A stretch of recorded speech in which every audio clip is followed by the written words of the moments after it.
بسم الله الرحمن الرحيم الحمد لله الذي أنزل على عبده الكتاب ولم يجعل له عوجا قيما لينذر بأسا شديدا من لدنه ويبشر المؤمنين الذين يعملون الصالحات أن لهم أجرا حسنا ماكثين فيه أبدا وينذر الذين قالوا اتخذ الله ولدا ما لهم به من علم ولا لآبائهم كبرت كلمة تخرج من أفواههم إن يقولون إلا كذبا فلعلك باخع نفسك على آثارهم إن لم يؤمنوا بهذا الحديث أسفا إنا جعلنا ما على الأرض زينة لها لنبلوهم أيهم أحسن عملا وإنا لجاعلون ما عليها صعيدا جرزا أم حسبت أن أصحاب الكهف والرقيم كانوا من آياتنا عجبا إذ أوى الفتية إلى الكهف فقالوا ربنا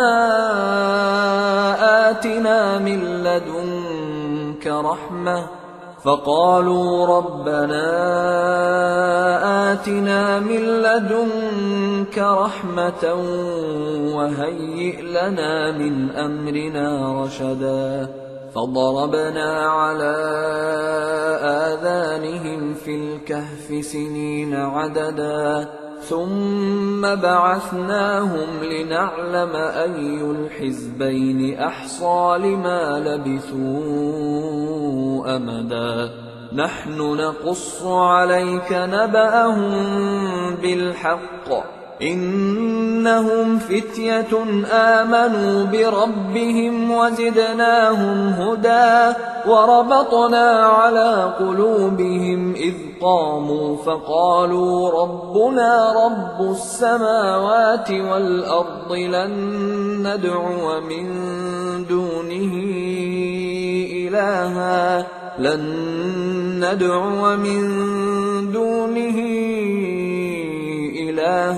لقد قلنا إذا شططا هؤلاء قومنا اتخذوا من دونه آلهة لولا يأتون عليهم بسلطان بين فمن أظلم ممن افترى على الله كذبا وإذ اعتزلتموهم وما يعبدون إلا الله فأووا إلى الكهف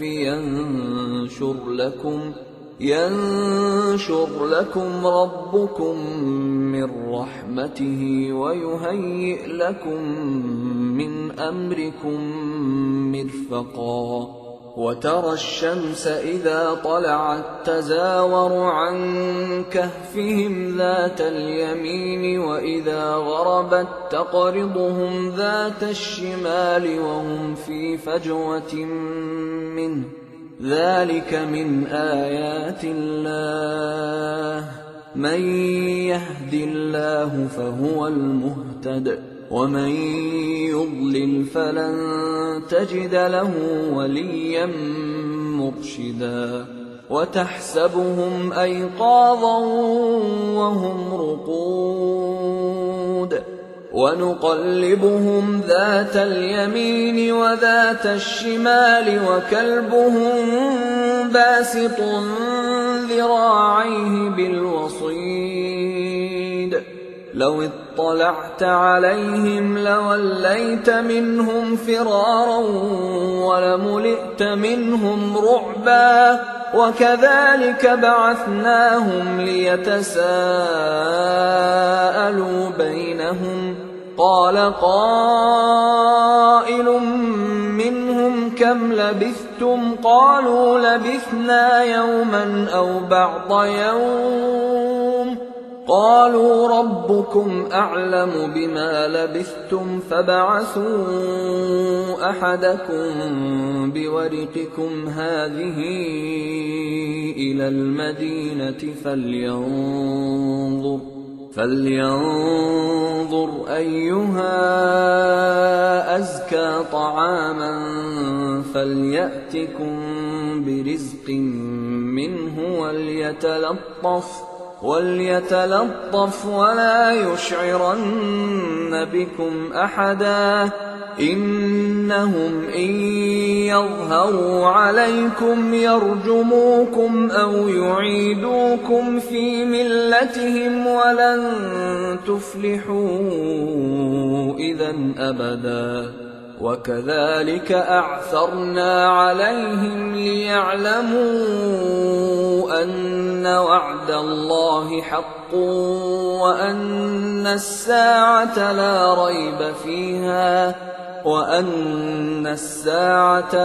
ريب فيها إذ يتنازعون بينهم أمرهم فقالوا ابنوا عليهم بنيانا ربهم أعلم بهم قال الذين غلبوا على أمرهم لنتخذن عليهم مسجدا سيقولون ثلاثة رابعهم كلبهم ويقولون خمسة سادسهم كلبهم رجما بالغيب ويقولون سبعة وثامنهم كلبهم قل ربي أعلم بعدتهم ما يعلمهم إلا قليل فلا تمار فيهم إلا مراء ظاهرا ولا تستفت فيهم منهم أحدا ولا تقولن لشيء إني فاعل ذلك غدا إلا أن يشاء الله واذكر ربك إذا نسيت وقل عسى أن يهديني ربي لأقرب من هذا رشدا ولبثوا في كهفهم 300 سنين وازدادوا 9 قل الله أعلم بما لبثوا له غيب السماوات والأرض أبصر به وأسمع ما لهم من دونه من ولي ولا يشرك في حكمه أحدا واتل ما أوحي إليك من كتاب ربك لا مبدل لكلماته ولن تجد من دونه ملتحدا واصبر نفسك مع الذين يدعون ربهم بالغداة والعشي يريدون وجهه ولا تعد عيناك عنهم تريد زينة الحياة الدنيا ولا تطع من أغفلنا قلبه عن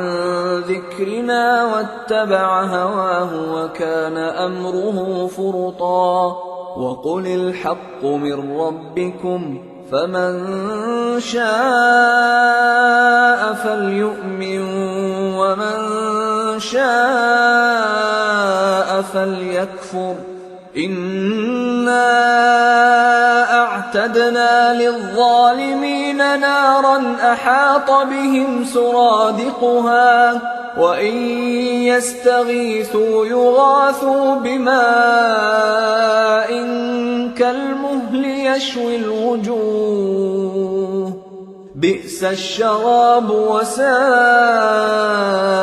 مرتفقا إن الذين آمنوا وعملوا الصالحات إنا لا نضيع أجر من أحسن عملا أولئك لهم جنات عدن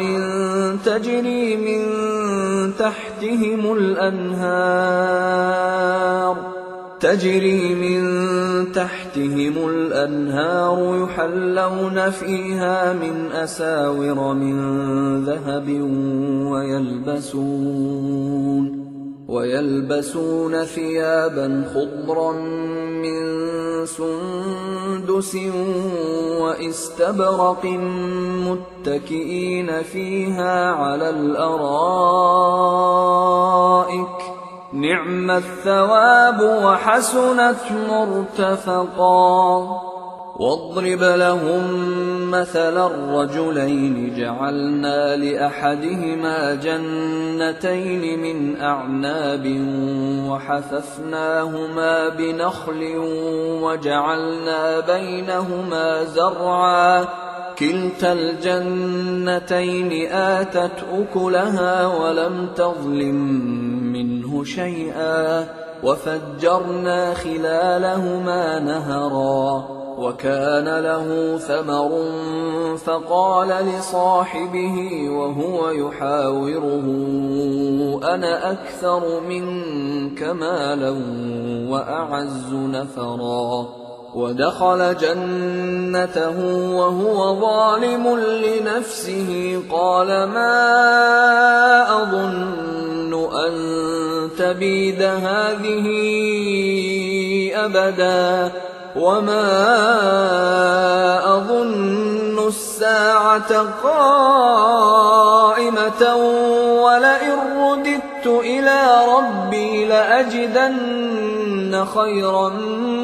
منها منقلبا قال له صاحبه وهو يحاوره أكفرت بالذي خلقك من تراب ثم من نطفة ثم سواك رجلا لكن هو الله ربي ولا أشرك بربي أحدا ولولا إذ دخلت جنتك قلت ما شاء الله لا قوة إلا بالله إن ترني أنا أقل منك مالا وولدا فعسى ربي أن يؤتيني خيرا من جنتك ويرسل عليها حسبانا من السماء فتصبح صعيدا زلقا أو يصبح ماؤها غورا فلن تستطيع له طلبا وأحيط بثمره فأصبح يقلب كفيه على ما أنفق فيها وهي خاوية على عروشها ويقول يا ليتني لم أشرك بربي أحدا ولم تكن له فئة ينصرونه من دون الله وما كان منتصرا هنالك الولاية لله الحق هو خير ثوابا وخير عقبا واضرب لهم مثل الحياة الدنيا كماء أنزلناه من السماء فاختلط به نبات الأرض فأصبح هشيما تذروه الرياح وكان الله على كل شيء مقتدرا.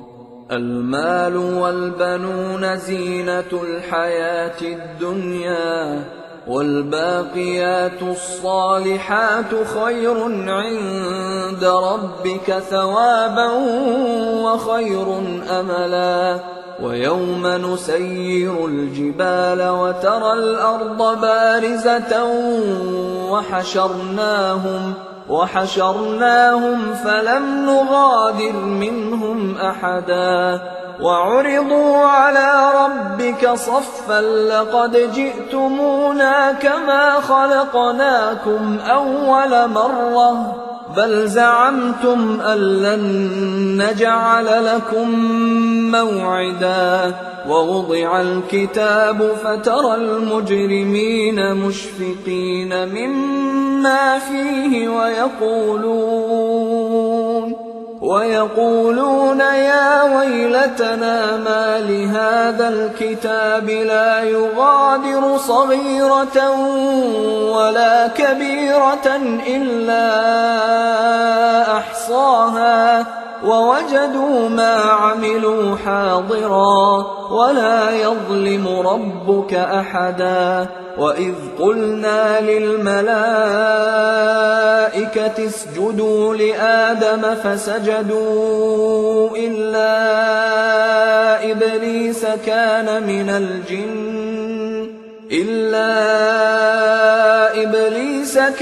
من الجن ففسق عن أمر ربه أفتتخذونه وذريته أولياء من دوني وهم لكم عدو بئس للظالمين بدلا. ما أشهدتهم خلق السماوات والأرض ولا خلق أنفسهم وما كنت متخذ المضلين عضدا. ويوم يقول نادوا شركائي الذين زعمتم فدعوهم فلم يستجيبوا لهم وجعلنا بينهم موبقا. ورأى المجرمون النار فظنوا أنهم مواقعوها ولم يجدوا عنها مصرفا. ولقد صرفنا في هذا القرآن للناس من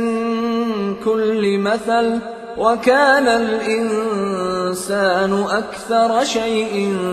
جدلا. وما منع الناس أن يؤمنوا إذ جاءهم الهدى ويستغفروا ربهم إلا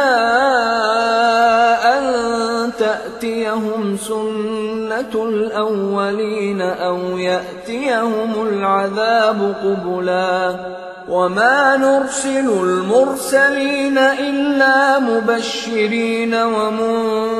ومنذرين ويجادل الذين كفروا بالباطل ليدحضوا به الحق واتخذوا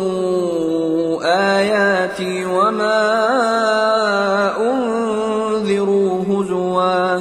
ومن أظلم ممن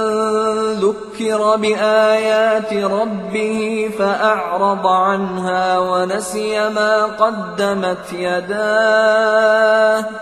إنا جعلنا على قلوبهم أكنة أن يفقهوه وفي آذانهم وقرا وإن تدعهم إلى الهدى فلن يهتدوا إذا أبدا. وربك الغفور ذو الرحمة لو يؤاخذهم بما كسبوا لعجل لهم العذاب بل لهم موعد لن يجدوا من دونه موئلا وتلك القرى أهلكناهم لما ظلموا وجعلنا لمهلكهم موعدا وإذ قال موسى لفتاه لا أبرح حتى أبلغ مجمع البحرين أو أمضي حقبا فلما بلغا مجمع بينهما نسيا حوتهما فاتخذ سبيله في البحر سربا فلما جاوزا قال لفتاه آتنا غداءنا لقد لقينا من سفرنا هذا نصبا قال أرأيت إذ أوينا إلى الصخرة فإني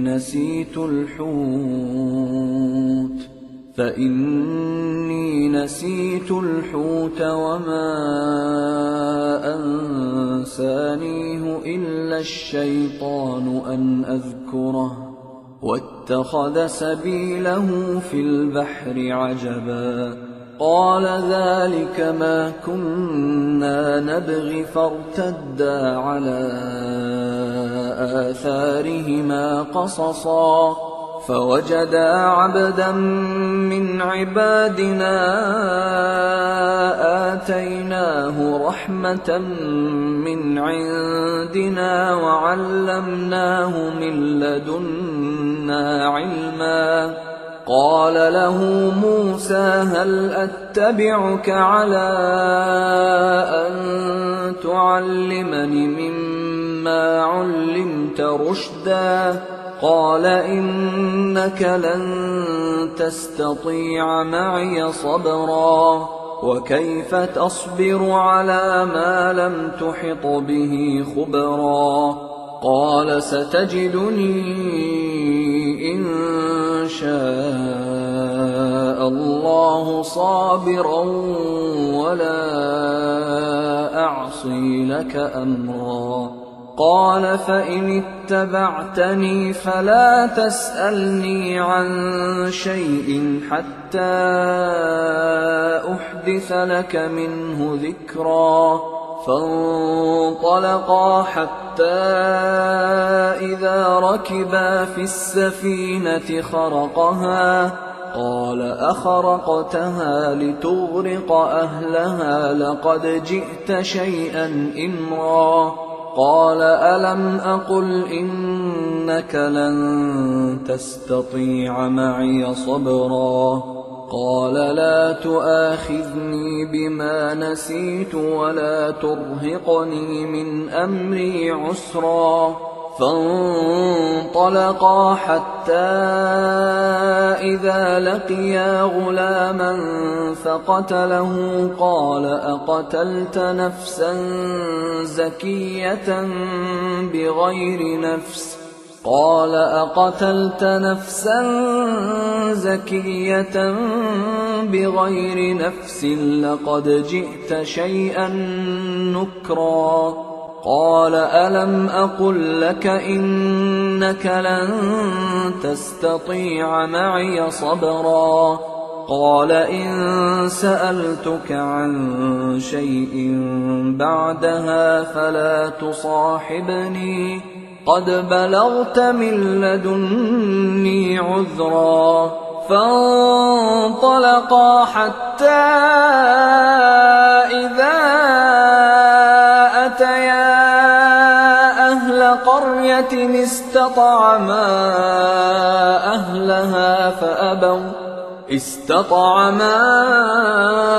أهلها فأبوا أن يضيفوهما فوجدا فيها جدارا يريد أن ينقض فأقامه قال لو شئت لاتخذت عليه أجرا قال هذا فراق بيني وبينك سأنبئك بتأويل ما لم تستطع عليه صبرا أما السفينة فكانت لمساكين يعملون في البحر فأردت أن أعيبها وكان وراءهم ملك يأخذ كل سفينة غصبا وأما الغلام فكان أبواه مؤمنين فخشينا أن يرهقهما طغيانا وكفرا فأردنا أن يبدلهما ربهما خيرا منه زكاة وأقرب رحما وأما الجدار فكان لغلامين يتيمين في المدينة وكان تحته كنز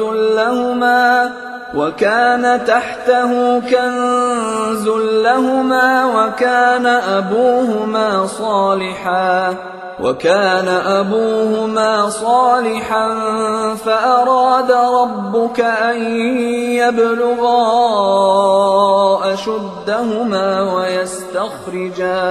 ويستخرجا كنزهما رحمة من ربك وما فعلته عن أمري ذلك تأويل ما لم تسطع عليه صبرا ويسألونك عن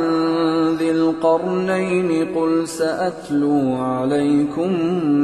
منه ذكرا إنا مكنا له في الأرض وآتيناه من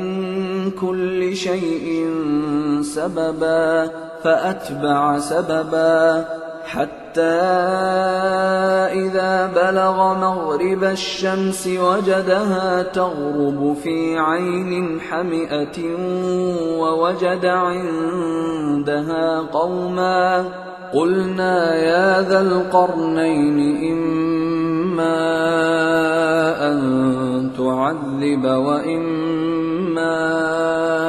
أن تتخذ فيهم حسنا قال أما من ظلم فسوف نعذبه ثم يرد إلى ربه فيعذبه عذابا نكرا وأما من آمن وعمل صالحا فله جزاء الحسنى وسنقول له من أمرنا يسرا ثم أتبع سببا حتى إذا بلغ مطلع الشمس وجدها تطلع على قوم لم نجعل لهم من دونها سترا كذلك وقد أحطنا بما لديه خبرا ثم أتبع سببا حتى إذا بلغ بين السدين وجد من دونهما قوما لا يكادون يفقهون قولا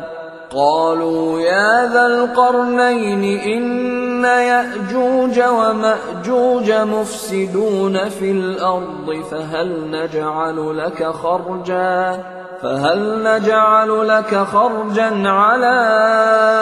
أن تجعل بيننا وبينهم سدا قال ما مكني فيه ربي خير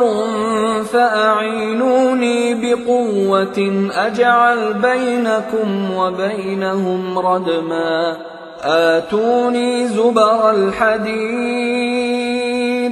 حتى إذا ساوى بين الصدفين قال انفخوا حتى إذا جعله نارا قال آتوني أفرغ عليه قطرا فما استطاعوا أن يظهروه وما استطاعوا له نقبا قال هذا رحمة من ربي فإذا جاء وعد ربي جعله دكا وكان وعد ربي حقا وتركنا بعضهم يومئذ يموج في بعض ونفخ في الصور فجمعناهم جمعا وعرضنا جهنم يومئذ للكافرين عرضا الذين كانت أعينهم في غطاء عن ذكري وكانوا لا يستطيعون سمعا أفحسب الذين كفروا أن يتخذوا عبادي من دوني أولياء إنا أعتدنا جهنم للكافرين نزلا قل هل ننبئكم بالأخسرين أعمالا الذين ضل سعيهم في الحياة الدنيا وهم يحسبون أنهم يحسنون صنعا أولئك الذين كفروا بآيات ربهم ولقائه فحبطت أعمالهم فلا نقيم لهم يوم القيامة وزنا ذلك جزاؤهم جهنم بما كفروا واتخذوا آياتي ورسلي هزوا إن الذين آمنوا وعملوا الصالحات كانت لهم جنات الفردوس نزلا خالدين فيها لا يبغون عنها حولا قل لو كان البحر مدادا لكلمات ربي لنفد البحر قبل أن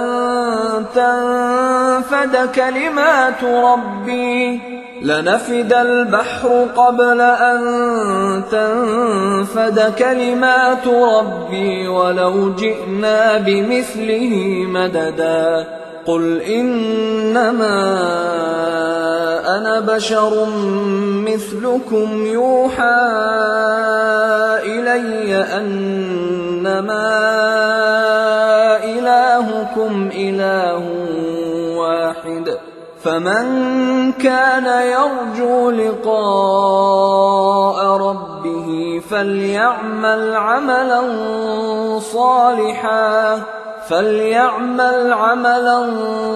صالحا ولا يشرك بعبادة ربه أحدا. أيها الإخوة الكرام، نذكركم بأن حقوق الطبع والتوزيع محفوظة، والسلام عليكم ورحمة الله وبركاته.